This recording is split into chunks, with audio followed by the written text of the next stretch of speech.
Welcome, everybody. Thank you all for coming. It's so nice to, see your names on my screen and some of your faces. Um, we're very excited to have Nechama back again. Tonight she'll be speaking about breaking boundaries, defining Miriam's role amongst her brothers. So Nechama Price is the director of Yeshiva University's graduate program for advanced Talmud studies, from which she earned certification in 2003. She's a senior lecturer in the Bible and Judaic Studies departments at Stern College, where she has been teaching since 2004. Nechama earned a master's degree in Jewish education from Azrieli Graduate School and an MA in Bible from the Bernard Revel Graduate School. She's also a graduate of the inaugural class of the American branch of Nishmat's Yoetzet Halacha program and currently serves as a Yoetzet Halacha to the communities of Inglewood, Tenafly, Livingston, West Orange, Teaneck, and Long Branch, New Jersey. Nechama is a community scholar and speaks all over North America. She lives in Bergenfield, New Jersey with her husband and 4 children, and we are super excited to have her back again for what will be, I'm sure, an exciting lecture. So without further ado, I'm going to turn things over to Nechama. Okay, hi everybody. It's a pleasure to be here on Zoom and see some of you, but thank you all for joining. Thank you, Cheryl. Thank you, Dara, for organizing as always. I am going to share screen, and as hopefully you've seen in the chat, I've now shared the source sheet numerous times. As people keep coming on, I keep sharing it. So if you want to download it for yourself, but if not, I'm going to share screen now. If somebody wants to remind me to put it on the chat one more time before the share ends, I'm happy to do that. So hopefully now you can see my source sheet. Those with video, can I have a thumbs up if you see it? And it moves? Fabulous. I'm happy to say it's been a while since I've done a Zoom share. If everyone could please mute themselves, I'd appreciate it. I can mute you. Okay, so here we go. Hi, everybody. I wanted to give you the following share today, based on the fact that in this week's Parsha, which is Beshalach, we have a story about Miriam. And Miriam has always intrigued me because Miriam is introduced to us as the sister of Moshe, the sister of Aaron, and I'm a sister. So, I was intrigued by the thoughts of sisters and the significance of sisters, and of course, the role of Miriam. But before I get to all that, I just wanted to ask you the following question, or to think about the following thing. As we're learning through Sefer Breshit, which we've only finished recently, we know that Adam and Chava has 3 sons, and Noah has 3 sons, and Abraham has 8 sons from 3 different wives, and Yitzchak has 2 sons, Yaakov has 12 sons, and then we finally have a sister, or we finally have a daughter by the name of Dinah. And if you look through the psukim in Breshit Perek Hey, which is all the generations between Adam to Noah, and you really don't see any sisters or daughters. And then Perek Yud, you get from Noah to Abraham, and it's really all men. And you kind of start to wonder, is this even statistically possible? I mean, is it possible that in all these generations, only men were born, no girls were born? Is it possible none of the Avot really had any daughters other than Yaakov? You really, start to be bothered a little bit by the lack of sisters and daughters that we have in the text. However, though that is intriguing, it's actually quite false. And what I mean by that is if you look at source number 1 with me, you see that there's a hint within the text that daughters and sisters are being born without a question.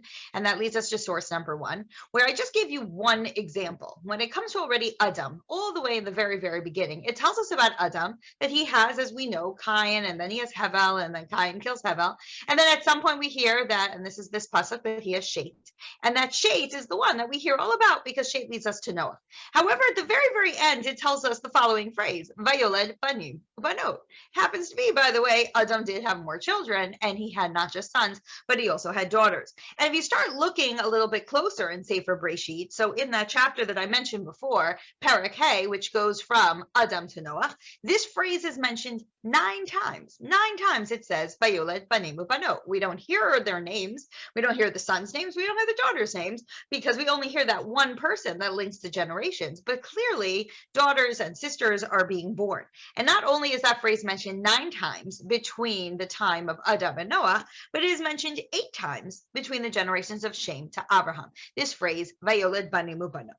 And therefore it seems very clear that throughout the first number of generations, right, for sure, daughters and sisters are being born. We're just not hearing about them.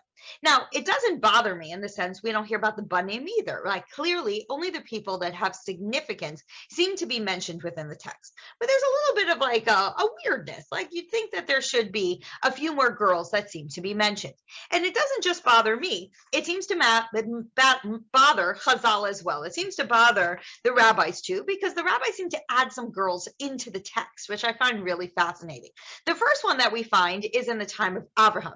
If you look at source number 2 with me, there's a famous pasuk before Abraham dies. So this is in Parachav Dalet. But Avram Zakein, Avram was old, Uba Bayamim, another phrase for being old. But Hashem berachet Avram bakol.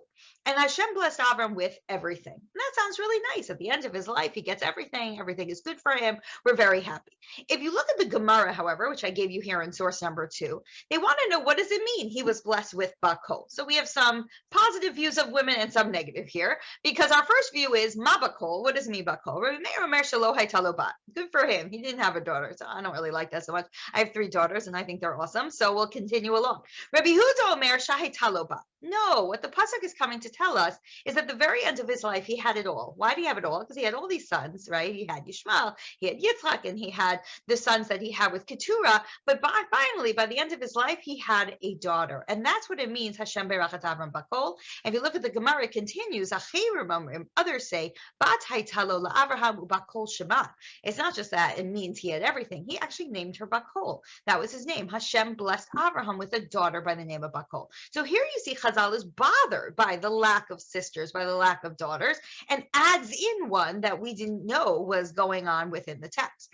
There's a second time where this happens as well. If you look at source number 3, and this is by Yaakov. So we know that Yaakov has a daughter by the name of Dinah, but it still seems pretty unlikely that having 4 different wives and 12 sons, that he only has one daughter. Comes Chazal to tell us he had more than one daughter. Where do they get it from? They get it from here, source number 3. After Yosef is sold, right, and Yaakov is really, really upset, and he thinks Yosef is dead. So everybody tries to comfort Yaakov. And the pasuk says, "Vayikumu kol banav v'kol benotav lenachamo." All of his sons, in plural, and all of his daughters, in plural, come to comfort him.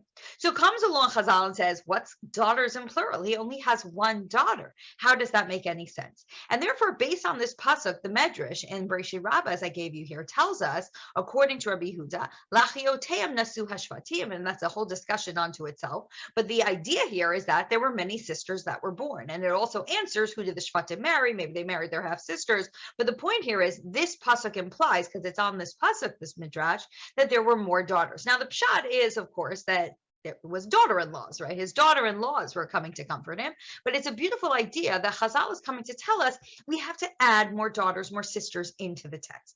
So what we see very clearly here is that there are many, many daughters, sisters being born, but they're not mentioned because they don't seem to be significant.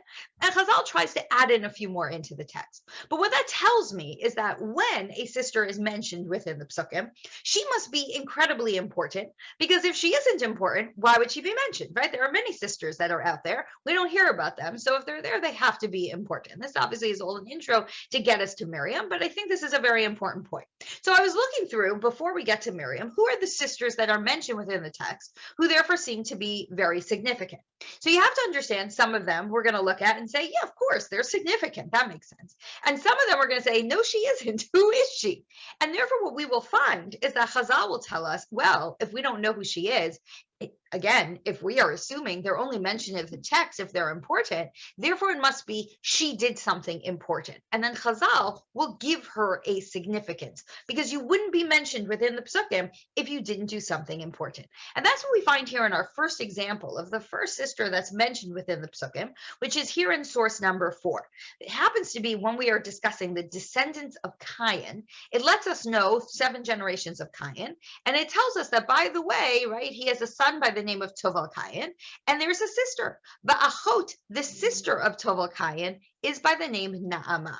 And here comes a problem, because The psukim don't tell us anything about Na'ama. It's just a name. And then we go on, and nothing is said about Na'ama. Now, obviously, Tovakayan Midrash gives a significance to as well, because he doesn't seem to have an importance. But why do we care that Na'ama is the sister of Tovakayan? And therefore comes along Chazal, which I gave to you here in Rashi, to give her a significance. And what does Chazal tell us? And this is something that all our children come home from school from, but they probably have no idea why they learn this in school, is because Rashi tells us Na'ama hi ishto shel Noach. She's the wife of Noach. But again, the pasuk never names the wife of Noach. She's Eshet Noach. She's the wife of Noach. Never is she given a name. Chazal give her a name. Why do they give her the name Na'ama? Because there seems to be no significance to the mentioning of Na'ama in the psukim, and therefore there has to be a significance. She's around the same generation of Noach, and therefore would make sense she would be Noach's wife. When we go to the next sister that we have within the text, this one won't be a surprise to us, and this one makes sense, source number 5.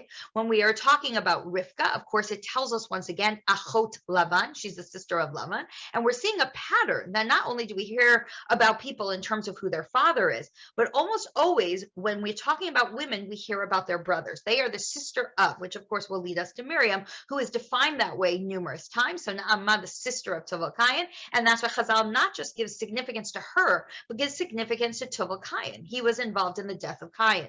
And of course, when it comes to Rivka, she's defined as not just the daughter of Bethuel, but the sister of Lavan. And if you look at the Bechor Shor that I gave you here in source 5, he makes a point that I think is very important. Why? Why do we have to hear she's the sister of Lavan? So he tells us, this is the norm. When we are talking about women in the text, we very often, if there's a significance to it, tell you about their older brother. And here, of course, Lavan is important. He's the father of Rachel and Leah. And of course, we know Rivka herself is tremendously important. Of course, she needs to be mentioned. She's the one who marries Yitzchak and, of course, becomes, one of our imahot, one of our, chosen women to create the Jewish people. So that one's a simple one. We then go on to find our next sister that is mentioned. And that would be, of course, in source number 6, which is Dinah. And once again, Dinah is mentioned as the sister. Dinah Achotam, Dinah, their sister. And of course, that makes sense within the storyline. Dinah, as we know, is captured by Shechem, and he rapes her and then wants to marry her. And her brothers come to her rescue. Her brothers come and convince them that they have to give the whole town a bris milah. And of course, Shimon and Levi, who are her brothers from Leah, her mother Leah, right, comes and kills out the entire city and saves her from the palace and brings her back home. So therefore, again, an explanation why she would be mentioned. She's important, but not only that, why she's mentioned as the sister. The next one, though, that we approach in Sefer Breshit is a very strange one, because here we have in source number 7, and this, the context of Bereshis Memvav, is the perek that we're talking about, the Shivim Nefesh, the 70 souls that come from Eretz Canaan to Mitzrayim, meaning all the people that Yaakov takes with him to Mitzrayim when he's coming to, reunite with his son Yosef, and they're going to live there for a period of time when there's a famine. And there are 70 people that are mentioned, and we hear about Dinah in the list, and all of a sudden there's a surprise because there's another sister that we never heard of before. And this is within the list of Asher, which is of course one of the tribes, and it tells us the names of his sons, and then it tells us, by the way, this Sarah Hachotam, these guys have a sister by the name of Sarah. And this blows our mind because we're like, who is Sarah? What are you talking about? Why is she mentioned in the text? And many of you are like, hey, I know that name. Well, I'll tell you why you know that name. You know that name because Chazal gives her a story. Because if she's mentioned in the Psukim, she has to have a story. It can't just be that we have a random woman mentioned. It has to be she is significant. And therefore, there are numerous midrashim that are written about this woman, Sarah Bat Asher. By the end of this year, you'll see why so many that she gets. But the one that we are most familiar with and the one that our kids will come home telling us about is a version of it here is found in source number 8, which is the discussion of when the brothers want Yaakov to know that Yosef is alive. And they're very nervous. He'll have a heart attack, he'll die, whatever it is. So they need someone more gentle to tell him the news that Yosef is alive. And here is where you find, and there are different versions to this midrash, but in the version I gave you here, Sarah doesn't play any musical instrument, which again is normally where our kids come home with some sort of harp, but rather, Amrula Sarah bat Asher, Lechi Amrila Avinu Yaakov she Yosef Kayim, Mitzrayim. They say, quickly, Sarah, help us out. Could you please go tell Dad or for her grandpa, right, that Yosef is alive, could you please break the news to him? Ma'asat, what'd she do? Hamtina lo achu al mei b'tefila. She waited till he was davening. And she whispers to him, Yosef's in Mitzrayim. So as I mentioned, there are numerous versions of this midrash, and some of them are she plays some sort of music. But the point is that Chazal is giving her importance, because why else would she be mentioned within the psukim? But I wanted to show you that she's actually given significance beyond the midrash that we're all familiar with. If you look at source number 9, the Medrash Mechilta gives her another story, which is a fascinating one. The Medrash asks the following question: Minayin haya yodea Moshe Rabbeinu, Heichan Yosef Kabor. We all know that as we're leaving Mitzrayim, right, coming up, right, we just did that in this past week's Parsha, Moshe goes and takes the bones of Yosef out of Mitzrayim to bring them with to Eretz Yisrael to bury them there. Why? Because at the very end of Sefer Breshit, Yosef makes us swear that we're going to take his bones out of Mitzrayim. So the Medrash wants to know, how did Moshe know where he was buried? So you could easily say, oh, that's a really silly question. Either the Mitzrim all knew where Yosef's bones were buried and he just asked around. Number 2, you could answer Moshe's a prophet, so he could have asked God. But comes the Midrash with a different approach and says, Amru Serach bar Asher shenishtara be'oto hador. There was somebody who was still alive from that generation. What do you mean? Why is she the only one left alive? Because if you look at the end of Sefer Breshit, it tells us the entire generation died. But what does that imply? It implies the men. It doesn't necessarily imply the women. So therefore, here we go. Sarah bar Asher was still alive. Wow. One of the women was still alive. So halach Moshe etzla. Moshe goes to her, Va'amarla, and says, Heichan Yosef Kabor. Where is he buried? Va'amarlo. And she said to him, oh, no problem. Aron shel matachad asulo. They made him some sort of metal, box to keep his bones in, right? And they put him in the Nile River, and he was able to go locate those bones. It's all because of Sarah bar Asher. That's a fascinating midrash about Sarah bar Asher. But then we continue because there are more.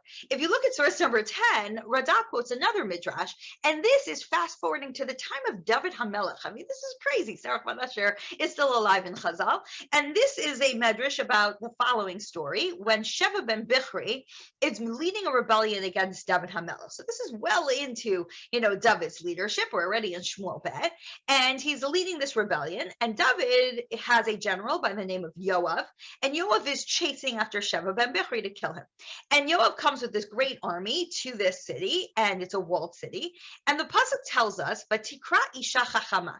There's some wise woman who screams out from the walled city and is like, why are you here, Yoav? Why are you attacking our city, right? Like, we didn't do anything. And he's like, because you have Sheva ben Bichri in there. And she says, no worries. And the pasuk tells us that this woman went inside her tent and then gave him Sheva ben Bichri. So comes the Medrash and says, Mihata Isha Zot, who was this woman? And once again, here we are. It's Sarah bar Asher. It's fascinating how many things we attribute to Sarah bar Asher, so much so in source 11. Chazal tells us, Shiva nechnasu b'chayim l'Gan Eden. 7 people merited to go alive to Gan Eden. I mean, they're so holy. And one of them is Sarah bar Asher. So here we have somebody who's mentioned within the text that we're like, why is she there? And why is this sister mentioned? And therefore, Chazal has to give her a tremendous significance. If we continue along in our last sister that is mentioned within the Psukim, we of course hit Elisheva. Elisheva, who was mentioned only a few parshiot ago in Shmo Perek Vav. Who is Elisheva? Well, the pasuk tells us Elisheva is the wife of Aaron. So that would make her extremely significant, but once again identifies her as a Chot Nachshon. She is the sister of Nachshon.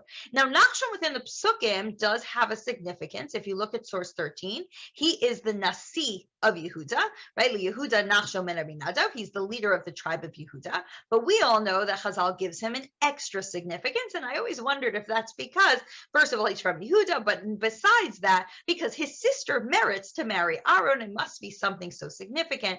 And therefore, the Gemara in Sota tells us very famously, Kafatz Nachshon ben Aminadav v'yared the Yam Tchila. He's the one who jumps into this week's Parsha, the Yam Suf, right? We split the Yam Suf in this week's Parsha. He's the one that jumps in first. Who is he? He's the brother of Elisheva. Who is Elisheva? she merits to marry Aaron. What an amazing type of story. But in all these stories of women, we certainly do see that their connection to their brothers makes sense for their stories, and sometimes even enlightens us to what makes them so important. So when it comes to Miriam, who is of course in this week's Parsha, but we were introduced to her in the very beginning of Shemot, we really have this question, especially if I just look at source number 14 with you, when we're talking about Miriam, and one of the ways that she seems to be represented is she is et Aaron, bet Moshe, bet Miriam achotam. She is described as the sister of, right? That is her description, the sister of Aaron and Moshe. And the question you really have is, again, does she have a significance onto herself, or is she significant because she's a sister of Aaron and Moshe? What is the role of Miriam, and what does Miriam play in our history? And therefore, of course, we have to look at this week's Parsha, which is her main story. But I'd like to start from the beginning and then move forward in time. So the first time that we meet Miriam, I would say, is in source number 15, and that's the very beginning of Parshat Shemot. Right? In the very beginning of Parshat Shemot, as we all know, Moshe is born, they try to hide him, they then have to put him into the Nile River, and the pasuk tells us, "Vatetatzev achoto merachok l'dea ma yaseh lo." The sister is standing there waiting, watching to see what will happen to him.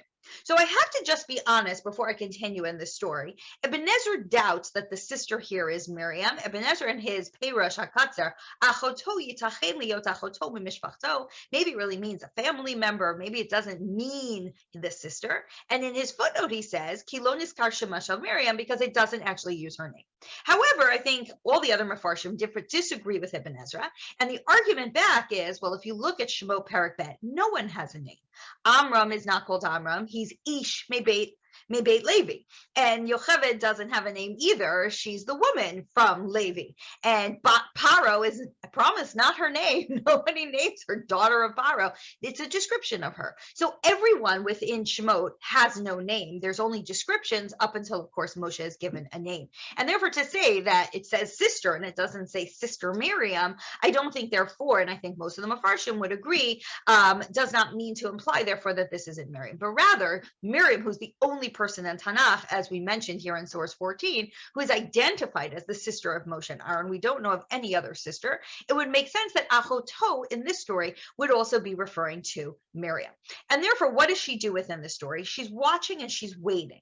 And you kind of wonder when she's watching and waiting, what does she think is supposed to happen? Why is she standing there? It's a little bit of a bizarre story and a very strange detail. But we soon find out that something significant does happen, because Bat Paro takes him, and as we all know, somehow this sister seems to have the guts, as it describes her once again. Vatomer Achoto, the sister, comes and talks to Bat Paro and says, should I go call a nursemaid for you? And she says, sure. And she has the chutzpah to go and get the mother. And therefore, clearly, you see a bravery aspect to Miriam. You see a gutsy aspect to Miriam. Like she really has, quite a personality here as this little sister who has the guts and the gall to go over to, the daughter of Paro and suggest, to go get a nursemaid, and of course end up having her own brother living in her own home, being nursed by his own mother, for the first 3 years. And that's a fascinating story. But we're left with the question mark of, why was she standing there? What did she think she was going to accomplish? She did amazing things, but what was she thinking she was going to accomplish? Fast forward to this week's Parsha, source 16, because that's the next time we hear about Miriam. And the next time we hear about Miriam, it's a very famous story, but there's so many questions on this story too. The pasuk tells us, "V'tikach Miriam haniviyah," Miriam the prophetess takes, who is she? The achot Aaron, the sister of Aaron. And what does she take? She takes musical instruments. And v'titzena kol hanashim achareh, the women all follow after her with different types of instruments. V'tam lahem Miriam, and Miriam starts to answer and to sing, Shiru Lashem ki ga'ga'ah, praise to God, right? This is right when Moshe is doing Az Yashir. Miriam seems to have a following of women. And therefore, just by looking at these few psukim, you certainly do realize a number of very important things about Miriam. The first thing you realize is clearly she seems to have some form of leadership, as the women seem to follow after her. And as Rashi points out so beautifully, Moshe Amar Shira LaNashim, Moshe is leading the men in song. He's speaking and they're answering after him. Miriam Amar Shira LaNashim. So here we have Moshe on one side doing the singing with the men, and we have Miriam on the other side singing with the women. Something interesting, though, that we do see if we look a little closer closer is that she's described here again as the sister, but weirdly only the sister of Aaron. And it's something that you would find very bizarre. Why doesn't it say Achot Moshe, who seems to be more of the main character, or Achot Aaron Vin Moshe would have been appropriate. Why only Aaron? So again, I can look to that before shore that I read to you before. A woman is normally associated with her older brother. Well, Aaron is older than Moshe, as we know clearly from the Psukim. He's 3 years older. Maybe that's the answer. It doesn't leave me so settled, and I promise I'll have 2 more answers for you before the shir is done. But let's leave that question up in the air. The other thing that we see is that she's called a prophetess, right? Which is certainly an amazing thing for a woman to be called. And if we look at source 17, we have a very famous Gemara in Megillah that tells us about the 7 prophetesses, right? Sheva Niviot Manin, who are the 7 women who had prophecy. And I always find interesting that Rivka's not on this list because literally it says in the pasuk she talks to God. But okay, share for another time. Sarah, Miriam, Devorah, Hannah, Abigail, Huldah, and Esther. And here's our Miriam being a prophetess. But of course, what's the question? The question is, what was the prophecy? I never saw her talk to God. We don't have psukim of her saying anything from God. So we're really left with so many questions about Miriam from our first 2 stories. Why is she standing there? What does she think is about to happen? What's the goal of her standing watching her brother in the Nile River? 2, why is she called Achot Aaron and not Achot Aaron and Moshe, or just Achot Moshe? And 3, why is she a prophetess? When did she ever have prophecy? Amazingly, the Gemara in Sota, source number 18, answers all our questions with a fantastic story about Miriam. And the Gemara goes as follows. Vatikach Miriam hanivia achot Aaron. That's our pasuk from this week's parsha. Okay, so the Gemara asks our question. Achot Aaron velo achot Moshe. I don't understand. She's the sister of Aaron. She's not the sister of Moshe. Amar Rav Amram Amar Rav. So Rav Amram says in the name of Rav. Imri la Amar Rav Nachman Amar Rav. Some people say Rav Nachman says in the name of Rav. No matter what, in the name of Rav, here's the following explanation.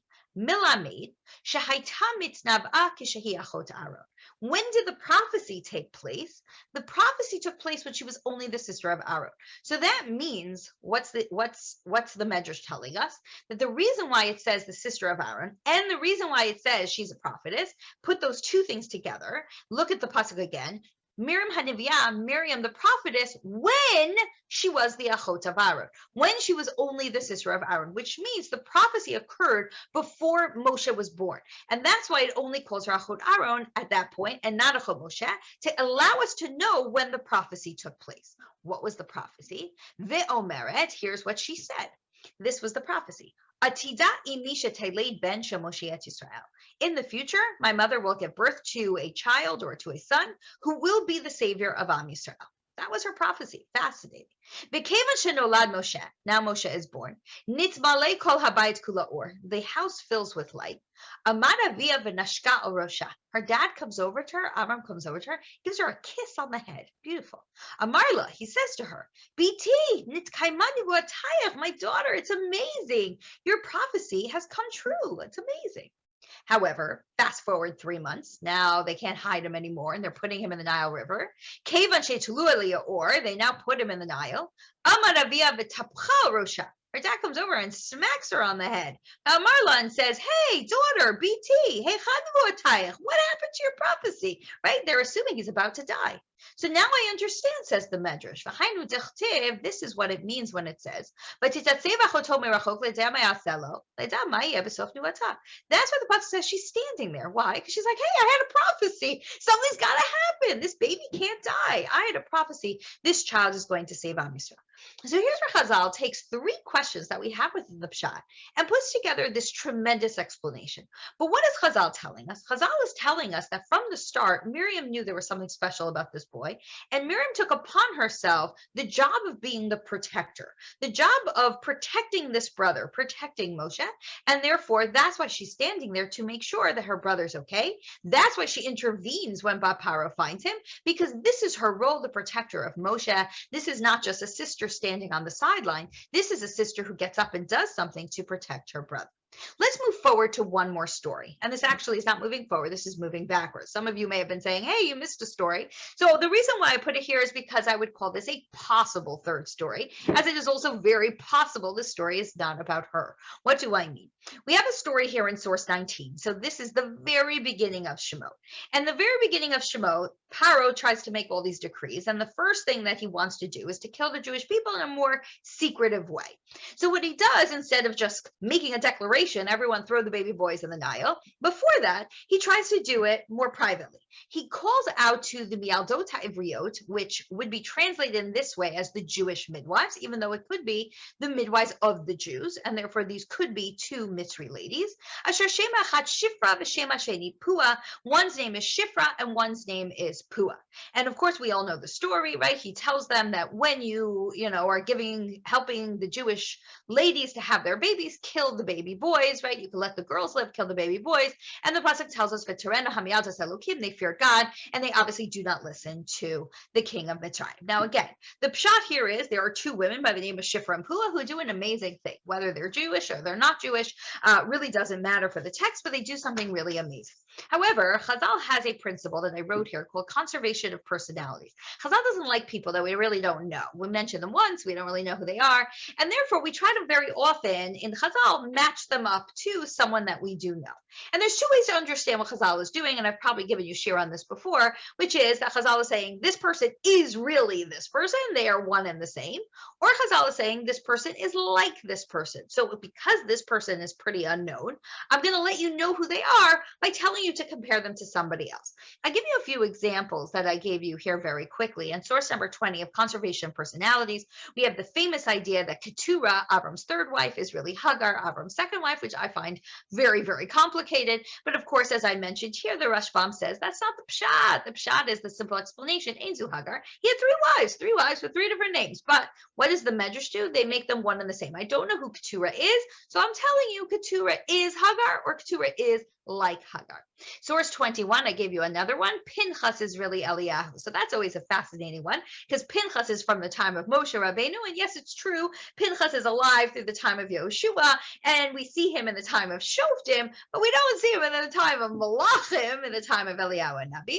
And therefore, again, either Chazal is saying they really are one and the same. And Pinchas was given the reward when he kills Kazbi and Zimri to live forever. And somehow his name changes to Eliyahu, or they are similar. And certainly within their stories, they're very similar. They're both zealous. Kano kanesi lashem. They're zealous for God, doing things that are a little bit crazy. So Pinchas and Eliyahu certainly are very, very similar. We have another famous one, source 22, which is when we hear about Devorah, who we'll mention again in a few minutes. Devorah is one of our judges, our only female judge. And it tells us she's Eshet Lapidot. She's the wife of Lapidot. And we have no idea who Lapidot is. So comes Chazal and says, wait a minute, in her story, there's a general by the name of Barak ben Avinoam. So maybe Lapidot, which means a torch, and Barak, which means lightning, both are kind of fire. They're really one and the same. And really, she's married to Barak, which makes the story certainly fascinating if she's married to her general. But that's another example of conservation of personalities. And just for fun, one more. Source 23, Chazal likes to match up Eve's son, who's an unknown shofet that no one's really ever heard of because he has like 3 whole psukim in the book of Judges. And then we have a guy by the name of Boaz in Megillat Ruth, who's from Beit Lechem Yehuda, Eve's son also from Beit Lechem Yehuda. And when you start reading the Megillah of Megillat Ruth, what do you see? Vahi bimei shoda shoftim. So Chazal wants to make Boaz into a judge, into a leader, someone important, which we don't know that from the psukim. We just know he's a rich guy, right? And therefore, who's he going to be? Oh, well, there's a shofet from the same place. Boaz is Eve's son. So we certainly have this idea, and it's a consistent idea that Chazal has, matching people up from different places within the Torah, an unknown person and a known person, and putting them together. And again, either they're saying learn from one to the other, or they really are the same. Now, when it comes to our story of Shifra and Pua, what people normally don't know is that there are 2 options given by Chazal. We know the one option because that Rashi chooses one out of the 2. But if you look at the Gemara in Sota, source 24, there are actually 2 options. So in our story, the Mialdota Ivriot, Rav v'Shmuel, there is a debate between Rav and Shmuel in the Gemara. Chadamar, one says, Isha v'Bita, it's a mother-daughter duo. The Chadamar, and the other one says, Kala v'Chamuta, it's a mother-in-law, daughter-in-law duo. Manda Amar Isha V'Bita Yocheved Miriam. The one who says it's mother-daughter, okay, so that's Yocheved and Miriam, the only mother-daughter that we know that's alive during that time.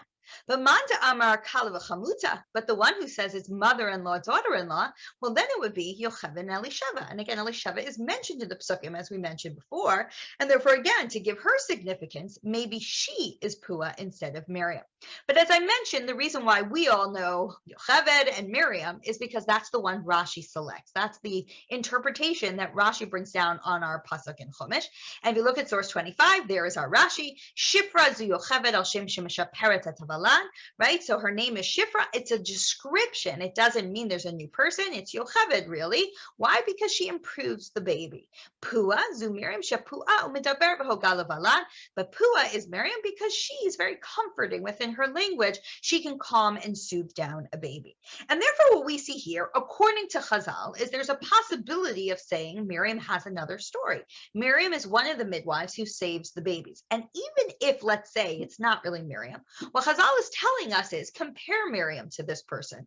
And that would make a lot of sense. Everything we've said so far is that Miriam seems to be the protector of Moshe Rabbeinu, right? She's the one who has the guts. She's the one that is brave to stand up to anybody who seems to want to, in any sort of way, do something to her brother.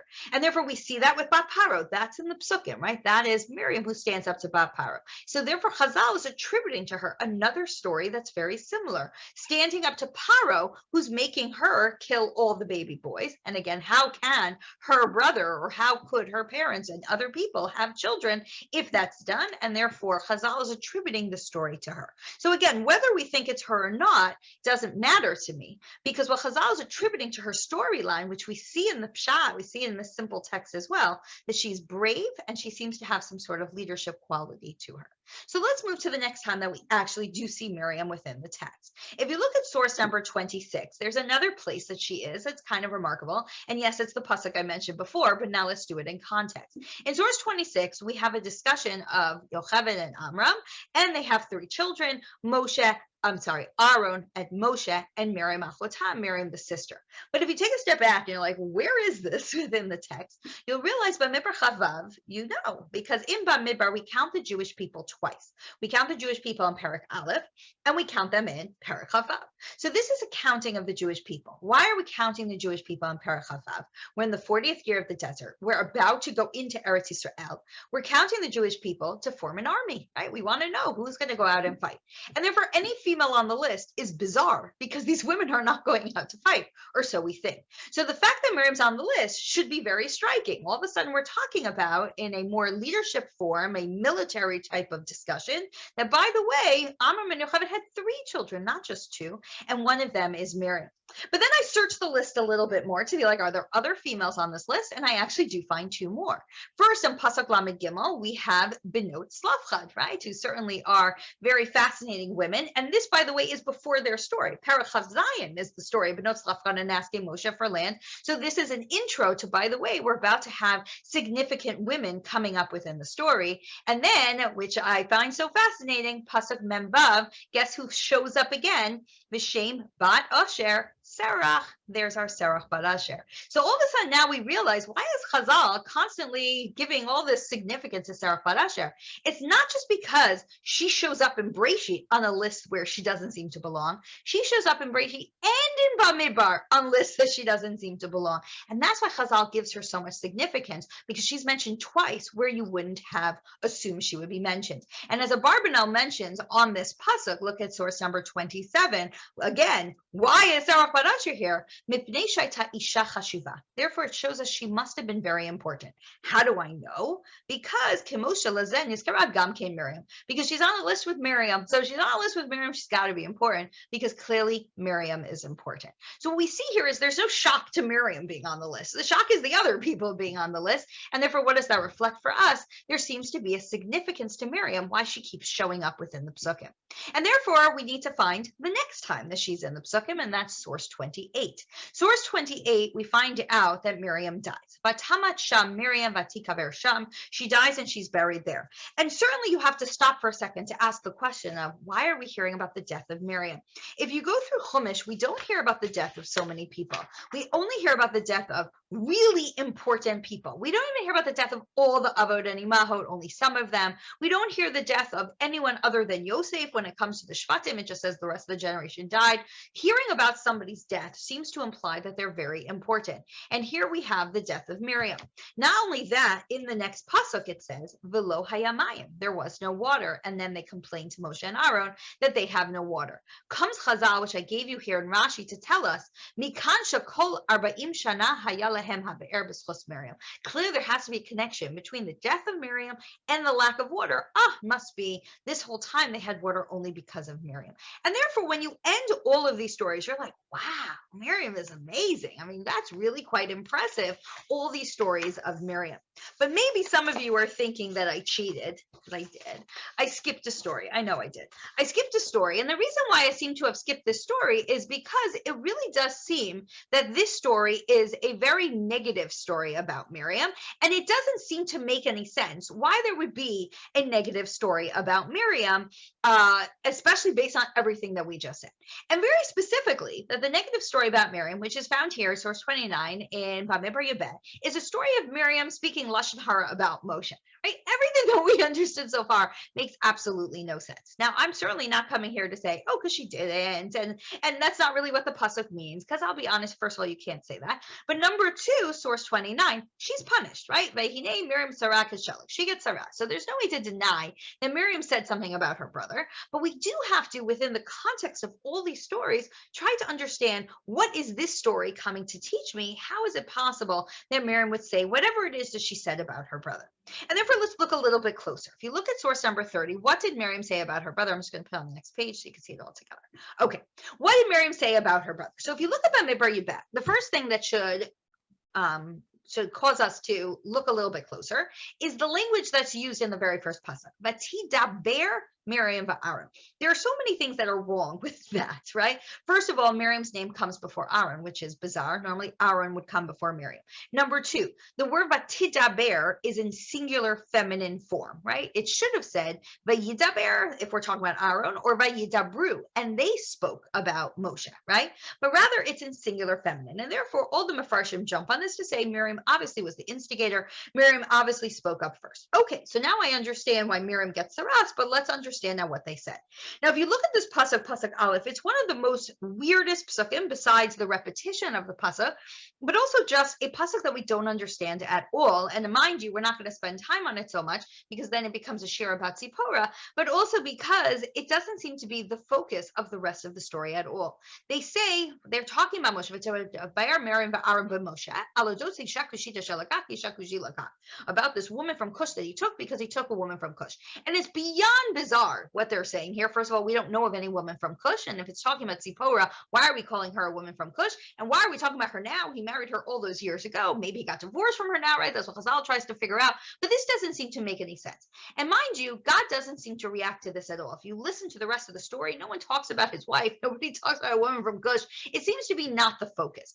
The focus is what they say in Pasuk Bet. Vayomru, and they say, Harak ach b'Moshe diber Hashem, halo gam banu diber v'yishma Hashem. Is it really true that why is Moshe so different than us? Does God only speak to Moshe? Doesn't God also speak to us? And this becomes like the weirdest statement you've ever heard. And then it seems like God has to defend. Moshe so modest, like, no, comes to defend Moshe. And this becomes a very strange thing, because what God says next, Moshe, is different than you. I speak to him out. Like, duh, everybody knows that, right? We've already had Matan Torah. Moshe went up on the mountain. They did not, right? Moshe spoke to God. They did not. Moshe got the Torah. They did not. So who in any world would make such a statement? Aren't we just like Moshe? Like, aren't we in the same place? It's the most bizarre story where you just don't understand how Miriam and Aaron could utter those words, because they seem so incredibly ridiculous. And it also seems a bit ridiculous for us to have those words in the text of our Torah. So the question that we have is, what is it coming to teach us? What is the point of the story? And how could they say those words? And I actually think that whenever you have a story in the text of the Torah that there's impossible to figure out what it means, right? Who's this Ikshak? What exactly are you talking about? When there's something that's just incredibly impossible, like what's the sin of Moshe Rabbeinu? We have 1,000 different possibilities. Very often, the goal of the story is not to figure out that ambiguity, though it's really fun to do and so many messages that comes from it, but is to understand what do we know from the story and therefore learn from that. That's the fact that's given. So what am I supposed to learn from that fact? And I think if you separate everything out here, what seems to be the fact that we know is that for one moment in time, Miriam and Aaron look at each other and say, aren't we just like Moshe? Aren't we the same as Moshe? And I wonder for a moment if the goal of the story is not this silly, quibble that's going on between Miriam, Aaron, and Moshe, but rather is to give us insight into the relationship of Miriam, Aaron, and Moshe, which is for that moment, Miriam and Aaron seem to think they are equal to Moshe. Why is Moshe different than us? We seem to be the same. And you take a step back and you say, if they could think that, if they could say that for even a moment, what must have been going on at that time is that the three of them seemed to work together and lead the people together in a way that they forgot for a moment that Moshe is really the head leader and not them. Now, you might say, where could that even come from? Well, if it's Aaron, I kind of get it if it comes to Aaron. Because if you look at all the sources I gave you, Aaron was a leader of Am Yisrael, and Aaron had some pretty good roles amongst Am Yisrael. I could get why Aaron might think it for a moment. Again, 2 minutes later, he probably was like, what was I saying? But for that moment, maybe that is exactly what he was thinking. If you look at source 31, we happen to have an idea that's found in Chazal that I think has a lot of space and pshat for it, which is that Moshe says to Hashem, Ad shelo amadeti before I showed up, Aaron's been the leader for the last 80 years of Am Yisrael. He's been the prophet of Am Yisrael for the last 80 years. Where does that idea come from within the Psukim? Because Chazal can't just make stuff up. But what Chazal assumes is that how is it possible that Aaron comes with Moshe, gathers all the Zakanim, somehow gets a space in front of Paro, and everybody starts listening to this guy Moshe Rabbeinu? It's because they respected Aaron. So they gave Moshe a chance. It's because the Zakanim looked to Aaron as their leader that when Aaron said, come meet my brother, they all showed up. And therefore in Chazal, there's an assumption that Aaron was the leader until Moshe came, and then Aaron stepped to the side. But whether that's true or not, what we certainly do see, source 32, is that when Moshe became the leader, Aaron was his sidekick from the very, very beginning. And Shmuel Perek Dalet, after Moshe says, no, no, no, so many times, Hashem says, fine, Aaron's going to come. And when Aaron comes, you're going to reunite with him. He's going to be so happy to see you. And you're going to be a duo. He's going to be your mouth. His mouth will be with you. You will be his leader. He will say whatever it is you want him to say. And throughout, of course, all the psukim for the last number of Parshio, it's Moshe and Aaron. Moshe and Aaron go to talk to Paro. Moshe and Aaron talk to the Jewish people. Aaron does some of the mako. Then Moshe does some of the mako. It's not a surprise that Aaron, to some extent, may at point in time forget that he's on a lower level than Moshe. And especially before our story in source 33, Aaron becomes chosen as the Kohen Gadol. So the Kohen Gadol, the only one allowed in the Kodesh Kodashim, even Moshe is not allowed in, the only one who could do the Avodas Yom Kippurim, the only one who dresses in golden garbs, Moshe doesn't get to do that. So I could understand for a second that Aaron may have looked at Miriam and been like, yeah, we're like Moshe, just like for a second. The problem that I have is with Miriam. How can Miriam say that? I don't understand. And I really think that that's the key to understanding Miriam, which is we don't look at her within the psukim as this woman on the side who was watching her brothers lead Am Yisrael. But I truly believe that the insight here is that Miriam was working alongside her brothers as a leader. And if you look through the psukim, so many times, and then we'll see in the Chazal as well, they are presented as a threesome. They are presented as the three siblings who therefore seem to work together. If you look at source 34, I know it's the same pasuk again. I'm not tricking you. There's not another pasuk, okay? But we have this discussion again when we're counting for leadership and we're counting for the army. It's Aaron, that's Moshe, that's Miriam, Achotam. And then I tried to see, are we having other places where there's this threesome type of language. And I found it a number of times. If you look at source 35 with me, I go back to a pasuk I mentioned to you before.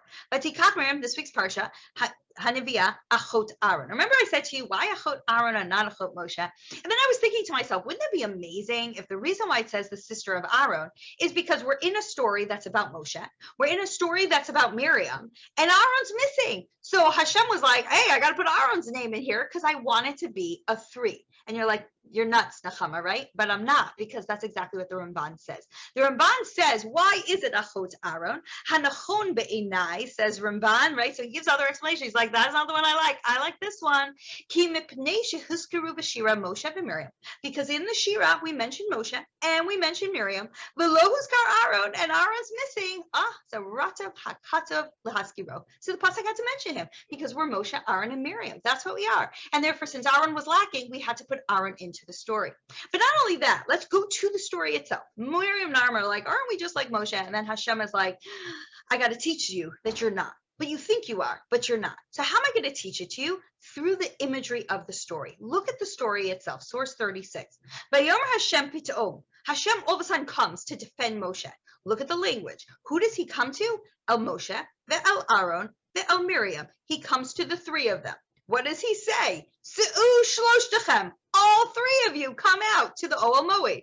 Vayitzu shloshtam. I mean, is the language not there? All 3 of them come out. It's very repetitive. What's the imagery? You think you're a threesome. You think you're all equal. So what does Hashem then say? Okay, now that you're all standing here outside the Ohel Moed, vayikra Aaron and Miriam. He calls to Aaron and Miriam, vayitzu shnehem, and the 2 of them come out.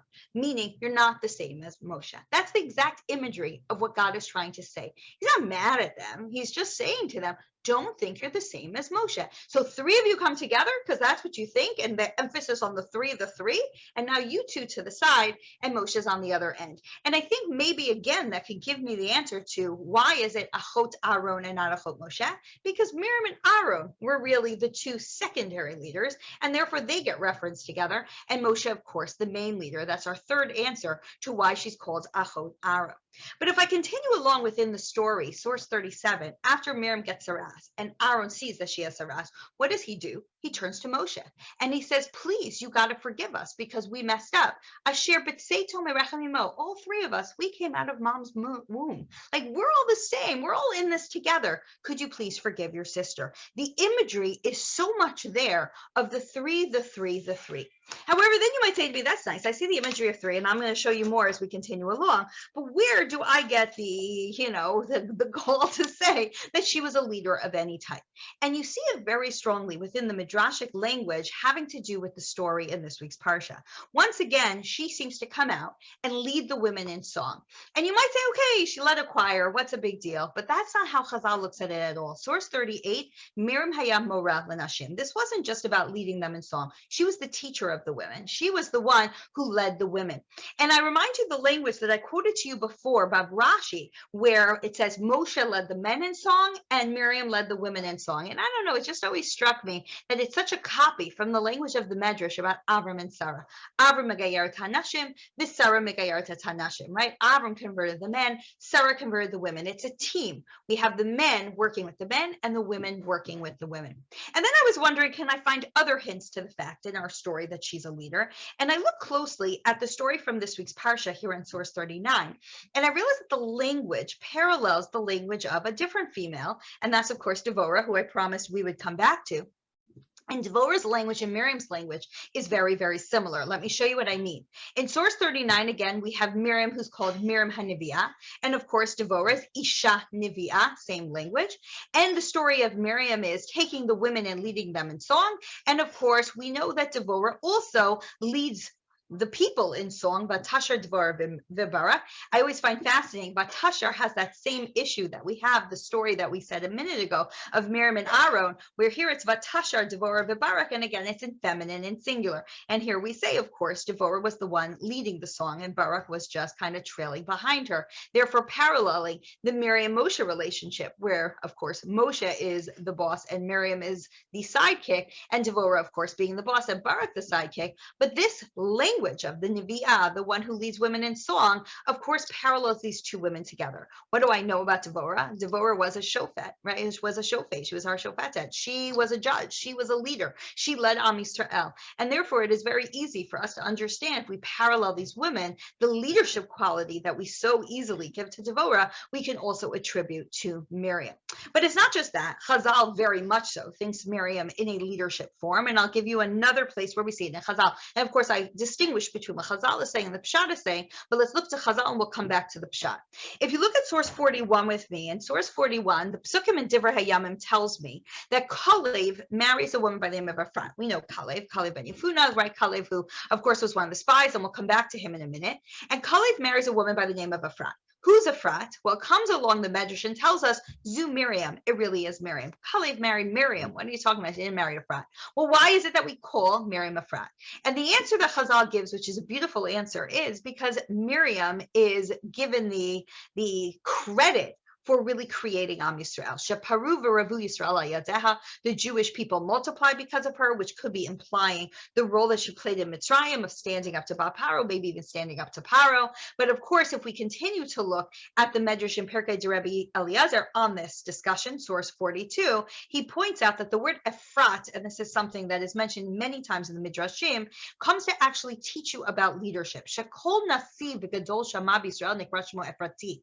If you look, so many people in Tanakh that are leaders, they get this title Ephrati. And I gave you an example of one, David ben Ish Ephrati. David is called Ephrati. And it's one of these huge problems because Ephrati you'd think means from Shevet Ephraim, but David is not from Ephraim. Shmuel is called Ephrati. He's not from Ephraim, he's from Levi. What is Ephrati? Chazal comes to tell us it's a title. Ephrat. Ephrati means somebody of significance, somebody important. And Chazal gives the same attribute to Miriam. Where does that idea come from? And I think it comes in combination with the Chazal we mentioned before, source 43. Of course, if Miriam is Pua, as we all know, Hashem bless Shifra and Pua by Yaslahem Batim with houses. And of course, the Medrash tells us what are houses. God doesn't build houses for people, but rather it's the houses of Kahuna, Leviah, and Malchut. And therefore, kingdom went to Miriam. And therefore, put this all together, Miriam, who marries Kalev, leads us to David, who leads us to Malchut. Everything comes from Miriam. It's amazing what Chazal attributes to Miriam. And if you don't believe me, here it is in the Medrash Rabbah in source 44. Kol hashavach hazeh, all the praise of Yehuda. Why does Yehuda get it? I mean, I can give you lots of explanation. I'm a big fan of Yehuda, why Yehuda deserves it too. But okay, why does Yehuda get it all? How did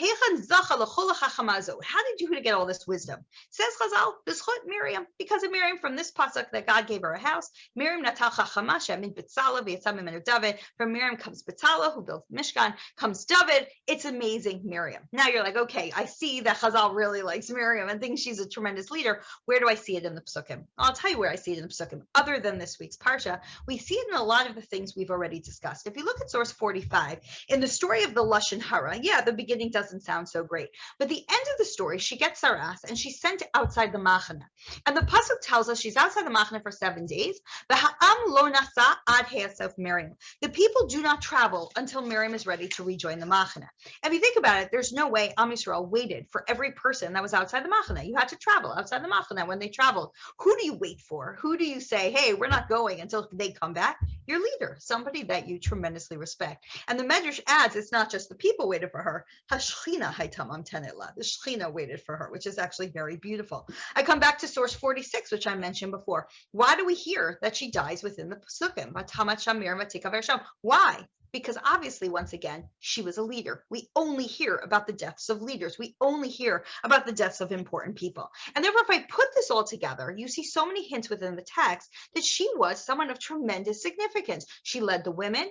Therefore, we cared to wait for her up until her tzaras were healed. We hear about her death. She's mentioned in the list in Para Chavav. Like, she's someone of tremendous significance. She was one of the leadership, which is why for a moment she could say, oh, aren't I like Moshe? Which of course she isn't, but for that moment she could believe it because she was part of the leadership team. But I want to kind of put that together with the threesome. How do we continue to see she's a leader and also the threesome? And I look once again at the pasuk I just mentioned to you, but Tamat Sham Miriam, and all of a sudden I realize, hey, we also have very similar language. Vayamet Aaron Shan. Aaron died there, which is only a few psukim later. And then, of course, when Moshe dies, Vayamat Sham Moshe, we have the same language used by Moshe. All three of them have a very similar language, inspiring Chazal to parallel all three deaths. If you look at source 48, the Gemara in Tainus tells us that the Gemara Baba Batra in source 47, the Gemara Baba Batra tells us Moshe, Aaron, and Miriam. What about them? They all three died. How did they die? Benishika Meta. They all died through the kiss of God. They have similar language within the psukim of their death, and therefore all three had the same type of death. But it's not only that. Chazal continues to do the three, the three, the three. Where do I mean? If you look at source 48, such a beautiful Gemara in Tainus. Shlosha Parnasim Tovim Amdu B'Yisrael. There were three people who supported the Jewish people in the desert. Who are they? Elohim, Moshe, Aaron, and Miriam. Here we go again. Three. I'm not making this up. These are all different midrashim. We got three presents through these three people. What were the presents? The be'er, the water, the anan, the cloud, and the man, the food, right? The man that falls from the sky. So the Medrash then tells us we got the water because of Miriam, we got the anan protection because of Aaron, and we got the food because of Moshe. And therefore, when Miriam died, the water disappeared. Now I look at this imagery and I'm like, what is this coming to tell me, right? What is it coming to tell me? Think about it. When you're in the desert, you need three things to survive. You need water, you need food, and you need protection. And if you don't have one of them, you're dead, right? You need all three to survive. If you have food and you have protection, but you don't have water, you got a problem. If you have water and you have food, but no protection, you have a problem. And so too with the third missing. And therefore, this imagery of Chazal is we had three people who supported Am Yisrael in the desert. And without all three, we were in trouble. And therefore, we needed all three of them. Now, this entire shir, I could have just skipped, but I thought that this was really fun to build because we actually have a pasuk which proves my point really, really beautifully. And that is the pasuk that is found in Micha in source 49. Micha, who's one of our prophets in Treyasar, says the following words. And this, of course, is the clincher to everything. Right? God is speaking through Micha. When I took you out of Mitzrayim, and I redeemed you from slavery, what did I do? Moshe, Aaron, and Miriam. There's the three of them once again. Who did I send you to save you? Moshe, Aaron, and Miriam. And if you look at the Midrashim there, and I gave you the Targum Yonatan there, what does it mean he sent all three? Well, Moshe Alpha Mesiratinim. Moshe was sent to give us the rules. Aaron Kapara Lama. Aaron was to get us forgiveness. Miriam Miriam was sent to learn Torah, to teach Torah to the women. It's such a beautiful idea of all three are needed in order for the Jewish people to have survived within the desert. And I gave you one more because I found another one that I thought was great. If you look at source number 50 in Devarim Rabbah, it's talking about the idea that when you go into a Beit Midrash or when you're reading psukim, you're really supposed to read 3 psukim in a row. Like that's why in Torah Lane, we never read less than 3 psukim. So the Gemara wants to know, the Medrash wants to know why 3 psukim, right? What is 3 symbolic of? And he gives a number of answers, I'm not going to lie, but one of the answers is Davar Acher Keneged Moshe, Aaron, and Miriam, Shenatzna Torah Yadehem. We got the Torah through all 3, Moshe, Aaron, and Miriam. And therefore, when I take a step back, there's this beautiful idea that's coming through the text, also very much emphasized by Chazal, which is we have a threesome that's going on within our psukim, which again is the most highlighted in this week's parsha with Miriam at Kriyas Yamsuf, where we have a family that seems to help support each other throughout the entire time in the desert. Moshe on top, which is the imagery that God gives, and Miriam and Aaron as his sidekicks, helping him along the route the entire way. And all of a sudden I take a step back and I realize that this is a very fascinating idea that I could even look at in a bigger way. You see, Aaron has a lot of family members that all become part of the leadership team, right? His son Elazar becomes all of his sons become the Kohanim, and Elazar takes over after him. His grandson Pinchas gets involved in the story of Cosby and Zimri. His brother-in-law Nachshon, who we discussed, the Gemara says he jumps into the Yamsuf first. So we not just have Moshe on top and Aaron, but we have Aaron and his whole family getting involved in the leadership. So then you come to Miriam on the other side. Do we know who Miriam's family is? So as I mentioned before, Chazal tells us we do. In the Psukim, we do not, but Chazal tells us that we do.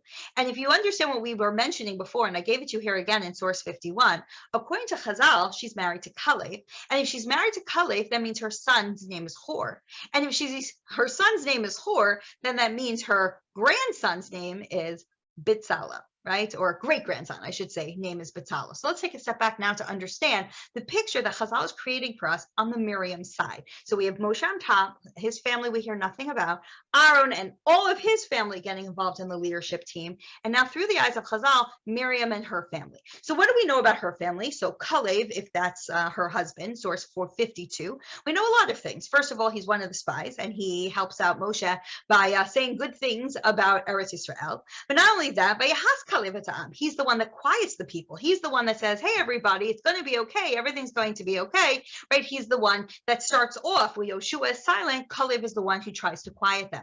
But not only that, one of my favorite things about Kalev is that when they get into Eretz Yisrael, we hear in Sefer Yoshua, he not only leads the tribe of Yehuda to conquer their territory, but Vayoresh Misham Kalev et Shlosha B'nai Anak, Kalev actually does what he says. We can do it. We can fight the giants. It's no problem. Kalev goes and kills out the giants. So according to Chazal, that's her husband. So if that's her husband, then her son's name is Hor. Well, who's Hor? Source 53. We know two things about Hor. Number one, when Moshe goes to fight against Amalek, we all know the story. Yoshua's fighting below. Moshe has his hands up up to Hashem. And what does the pasuk tells us? Aaron's on one side, Hor's on the other. Now we get why Hor's there because he's his nephew, right? And then the pasukim continue, which is in Shmo Perach Dalet. This is Matan Torah. Moshe goes up on Har Sinai. Yoshua goes along with him to the bottom of the mountain. And Hine Aaron v'Hor imachem mibal davar migash aleim. Who's in charge? Aaron and Hor. That would be Miriam's son, according to Chazal, which makes so much sense. Now that also makes sense why Hor now all of a sudden disappears within the pasukim. We don't know where he went, but it makes sense now that Chazal attributes to him the following story, which I gave you here in Rashi. Cheta Egel comes, right? They want to build an Egel. They go to Hor, and Hor says, no way, and they kill Hor. Why does Chazal give Hor that personality? Because that's the personality of his mother. That's the personality of his father, to say no, to stand up for what's right. They give Hor the same personality of his parents.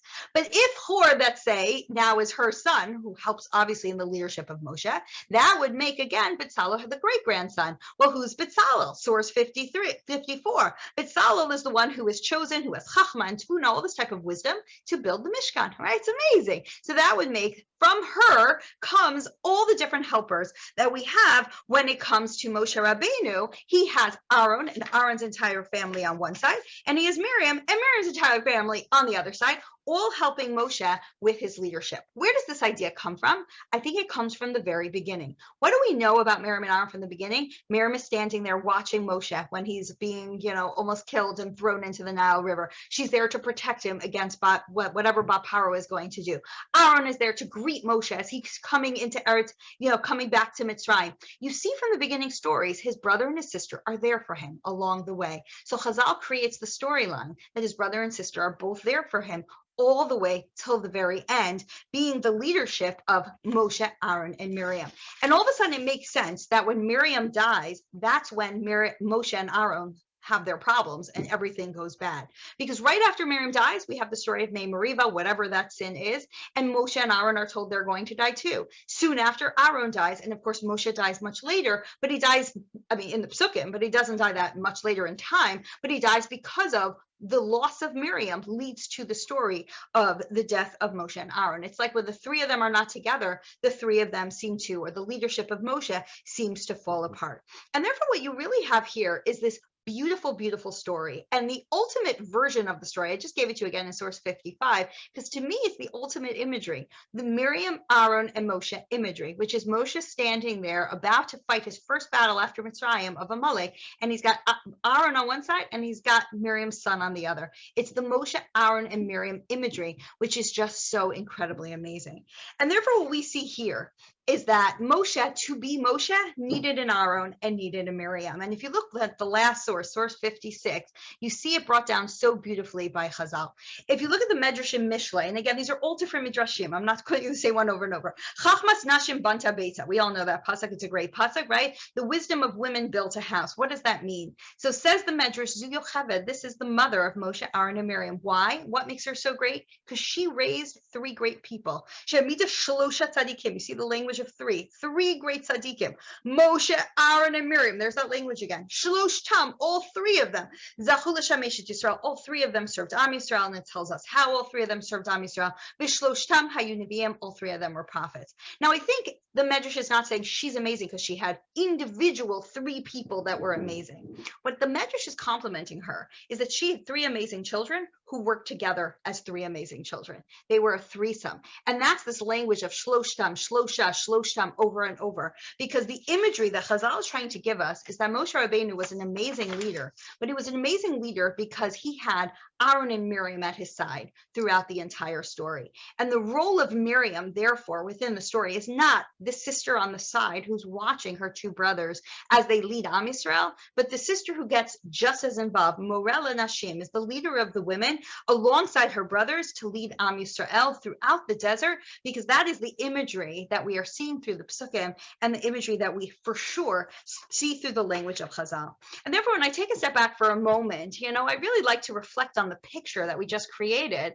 And I think the picture is beautiful because the picture that's created is that we all need people when we want to accomplish something. We can't do anything on our own. Moshe couldn't do anything just by himself. He needed his brother, he needed his sister. And for some of us, it's our siblings, for some of us, our parents, for some of us, our children, it could be our friends, it could be our community. We all need someone to rely on. We need someone to help us in everything that we're trying to do. Moshe Rabbeinu needed help, and therefore, every one of us does too. And he looked to his brother and his sister as this incredible team. And I think for me, of course, it's inspiring to see that someone like Miriam, who could have said, let my brothers do it and I'll sit back, Miriam got up and led alongside her brothers. And I think that's certainly an inspirational message for women out there who are looking for forms of leadership to realize that within the Torah, we certainly do have, role models of leadership found in this week's Parsha and beyond, which is, of course, the story of Miriam. I see that I went a little bit over my hour. I apologize, but thank you all very much for staying on and for joining.